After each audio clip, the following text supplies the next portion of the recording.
I want to start this one with narcissism. People were like, man, it's been all week and she hasn't said that word once. Right. Is Karen okay? Well, yeah, I am now.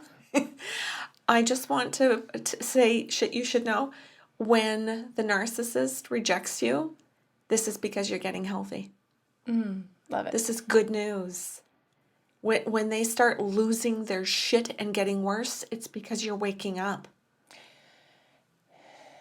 Or you're getting more abusive, so be careful. If you've followed shows 1 through 4, then hopefully, yes, it is good news. Okay. I agree. I know. It's not where you were trying to go. I understand that. I'm just, if this is someone's first month on Patreon and they're like, oh, great. No, right. Sit tight. Right? Hang out with us longer. Yeah. Right. I just mean it in the sense that when you start to get healthy, the unhealthy people won't like it. And that's a good sign. It's the best kind of rejection. Yes, it is. It's when Karen says, good to know. Because the truth, the healthy truth, is now part of your life. And for people who've been very unhealthy, that's a big deal. So yay. Okay. Okay, my next one is don't die where, and I hope I word all this right. Maybe you word it faster. Okay, don't die where your obit says primary cause of death, old age, and your secondary cause of death says abuse. And like anybody that's been hanging around listening to our shows knows that I really have a thing for obits. I loved reading people's obits when I was a kid. That doesn't sound right, but yeah. I grew up in a funeral home. I worked there from the time I was 12. I just had a fascination with reading obits. Well, and you said death certificates. Oh, pardon me. Your obit. Okay, right. Your death certificate. I'm sorry.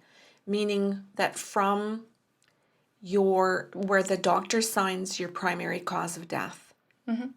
If it's going to be old age, and underneath it, you could fill in the blank. So follow along. What would you fill in the blank?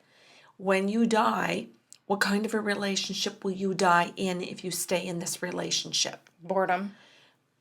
Okay. As a secondary cause. Right. It could be boredom. It could be frustration. Loneliness.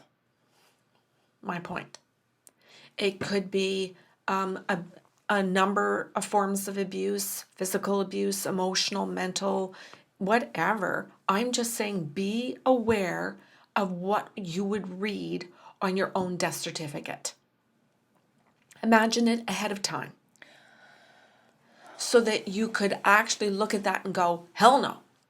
I guarantee you that someone like Alicia Fournier will be sending us a mock-up death certificate for both of us with like the fun causes that just tipped us over the edge into the other realm. That would be like my ideal gift. Too much happy dancing. Happy danced off a cliff. But didn't see the edge. I just think it's such a valuable way to try to evaluate your life. Seriously, but also with some humor. So if you're sitting there thinking, okay, if I were to die today in this, what would my primary cause most likely be? I've been eating a lot of sugar, maybe diabetes. What would my secondary cause be? What are my relationships like? Mine probably would be happy dancing. Yeah, what's my job doing to me? Right. So, then my secondary one would be overworked or excited or I had a heart attack. Whatever it is. I just want people to try and see their lives in a different kind of way.